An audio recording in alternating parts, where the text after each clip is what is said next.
दोस्तों, हमारे प्रधानमंत्री और कैमरामैन का कितना गहरा नाता है मुझे आपको बताने की ज़रूरत नहीं है।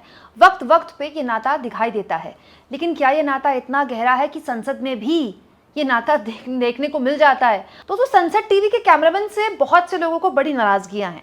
जैसे विपक्ष के सांसदों को हमेशा ये संसद टीवी के कैमरामैन से नाराज़गी है कि उनको टीवी पर दिखाया नहीं जाता है। वो बोलते हैं तो भी नहीं दिखाया जाता है। अखिलेश यादव, प्रियंका गांधी, राहुल गांधी तो बार बार शिकायत कर चुके हैं कि उनका माइक ऑफ कर दिया जाता है, उनको दिखाया नहीं जाता है। लेकिन अजीब बात देखिए दोस्तों, संसद टीवी के कैमरामैन की चालबाजी, जी हाँ, चालबाजी, कि मोदी जी को वो दरवाजे से, बाकायदा दरवाजे से फॉलो करता है। दोस्तों, प्रधानमंत्री नरेंद्र मोदी जब लोकसभा में ऑपरेशन सिंदूर पर आखिरकार चर्चा में शामिल होने के लिए आए, तब जब उन्हें खुद बोलना था, तो ये फ्रेम क्या आपकी नजर में आया? नहीं आया होगा, इसलिए आपके सामने रख रही हूं। जरा गौर से देखिए दोस्तों, प्रधानमंत्री नरेंद्र मोदी जब संसद में आते हैं तो जिस दरवाजे से आते हैं वहां से लेकर जब वो अपने जगह पर बैठते हैं, तब तक कैमरामैन कितनी क्लोजली उन्हें फॉलो कर रहा है, देखिए। के लिए हमला जो था वह आखिरी अटैक था। माननीय प्रधानमंत्री जी ने सार्वजनिक मंच से यह स्पष्ट कर दिया था कि आतंकियों को और उनके आकाओं को इसकी कीमत चुकानी पड़ेगी, और 14 दिन के बाद 23 मिनट में न केवल 9 आतंकी अड्डे ध्वस्त किए गए, बल्कि हमने नूर खान अड्डे पर अटैक किया। नूर खान एयरबेस पर अटैक करने का मतलब था कि हम चाहते तो कैराना हिल्स पर भी अटैक कर सकते थे, हम चाहते तो प्रधानमंत्री के, पाकिस्तान के प्रधानमंत्री के भी घर पर अटैक कर सकते थे।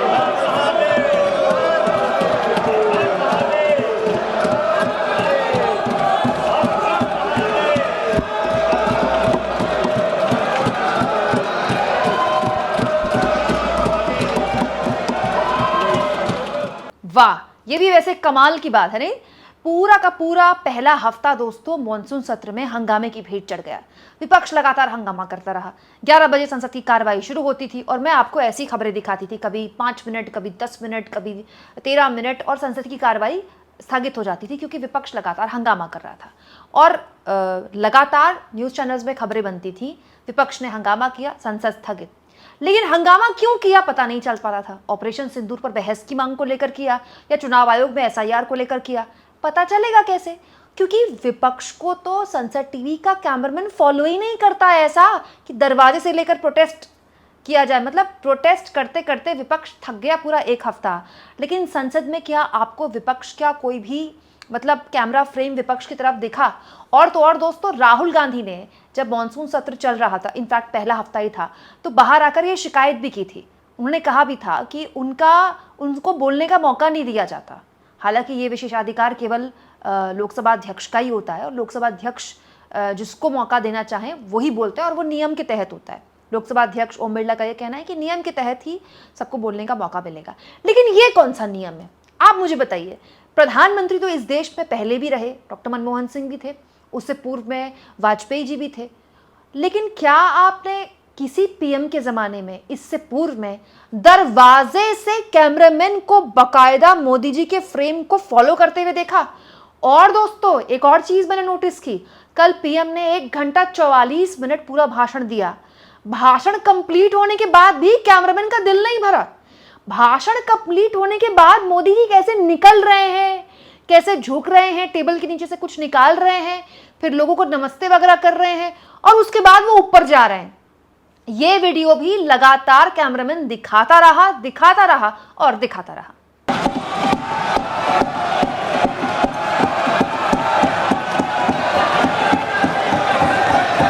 सभा की कार्रवाई बुधवार दिनांक 30 जुलाई 2025 को प्राप्त 11 बजे तक के लिए स्थगित की जाती है।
दोस्तों ऐसा ही कुछ आज भी हुआ। आज भी अचानक सुबह सुबह प्रधानमंत्री मोदी प्रश्नकाल के दौरान लोकसभा में आ गए।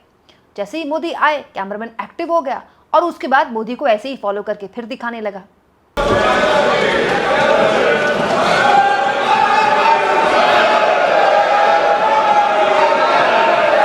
Honorable Speaker Sir, Honorable Member has asked the question about Nilambur-Kottayam Express, about augmentation of general class coaches in this train. I have already given reply to this. और एक और वीडियो मैं आपको दिखाना चाहती हूँ। प्रधानमंत्री मोदी मात्र 21 मिनट ही संसद में बैठ पाए, जस्ट 21 मिनट, लेकिन कैमरामैन यहाँ भी नहीं थका। यहाँ भी मोदी के जाते हुए पूरी वीडियो कैमरामैन ने बनाई। माननीय सदस्य, देश में नवीकरण ऊर्जा को बढ़ाने के लिए मैं माननीय प्रधानमंत्री जी का तथा माननीय मंत्री जी का बहुत बहुत आभार व्यक्त करता हूं कि पूरे देश भर में जिस तरह से उन्होंने नवीकरण ऊर्जा को बढ़ाने की। और दोस्तों कैमरामैन की मोदी के फ्रेम के साथ ये चालबाजियां कोई नई नहीं है, लेकिन पॉइंट ये है कि पॉइंट मैंने पकड़ लिया, और मैंने ही नहीं, या आपने भी पकड़ा होगा। आपने देखा होगा दोस्तों, जब जब संसद चलती है तो कैमरामैन मोस्टली जब मोदी बोलते हैं तो फोकस केवल मोदी पर होता है, लेकिन मोदी के फ्रेम्स के अलग अलग टाइप दिखाए जाते हैं। जैसे मोदी का लॉन्ग फ्रेम, मोदी का क्लोज फ्रेम, मोदी का मिड फ्रेम, उसके बाद कुछ फ्रेम दिखाए जाते हैं जिसमें जिप वगैरह होती है, लेकिन ऐसे फ्रेम बिल्कुल नहीं दिखाए जाते जिसमें विपक्ष के नेता दिखें।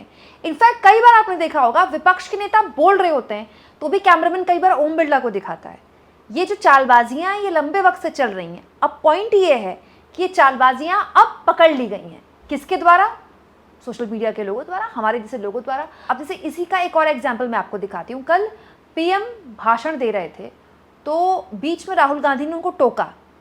राहुल गांधी टोक रहे थे लेकिन कैमरामैन उनकी तरफ बिल्कुल भी नहीं दिखा रहा था। गलती से 1 सेकंड के लिए कैमरामैन गया, जस्ट फॉर 1 सेकंड, क्योंकि ओम बिरला राहुल गांधी से बात कर रहे थे, और उस सेकंड में पूरे के पूरे खेल का पर्दाफाश हो गया। देखिए, अपनी स्वार्थी राजनीति के लिए मुझ पर निशाना साध रहे थे, लेकिन उनकी ये बयानबाजी, इनका छिछोरापन देश के सुरक्षा बलों का मनोबल गिरा रहा था।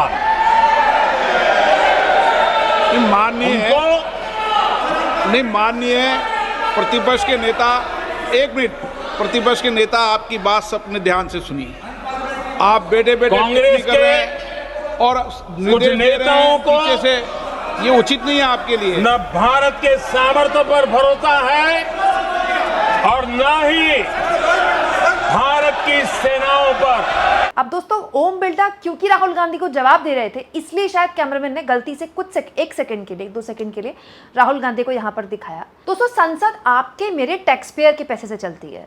ये कोई न्यूज़ चैनल नहीं है, प्राइवेट न्यूज़ चैनल, जिसमें जो न्यूज़ चैनल का मन करे वो दिखाए और वो उसको हम टोक भी नहीं सकते, क्योंकि वो मेरे आपके टैक्स पेयर के पैसे से नहीं चलता। संसद टीवी के लोगों को जो सैलरी दी जाती है, वहाँ पर काम करने वाले लोगों को या संसद के अंदर काम करने वाले लोगों को, वो आपके मेरे टैक्स पेयर के पैसे से आती है, क्योंकि सरकारी चैनल है। लेकिन एक सरकारी चैनल में एक व्यक्ति विशेष को जितना फोकस मिलता है, ये गलत है। ये हर लिहाज से वहाँ के नियमों के भी खिलाफ है। लेकिन जो हो रहा है उन स्थितियों में, ये तो खैर बहुत छोटी चीज़ है। आपको क्या लगता है दोस्तों? कमेंट बॉक्स में ज़रूर लिखें, और जितना हो सके चैनल को शेयर भी करें, सब्सक्राइब भी करें, और थैंक्स और ज्वाइन, ये 2 ऑप्शन है जिसके ज़रिए अगर आप चाहें तो आर्थिक तौर पर भी चैनल के हाथ मजबूत कर सकते हैं।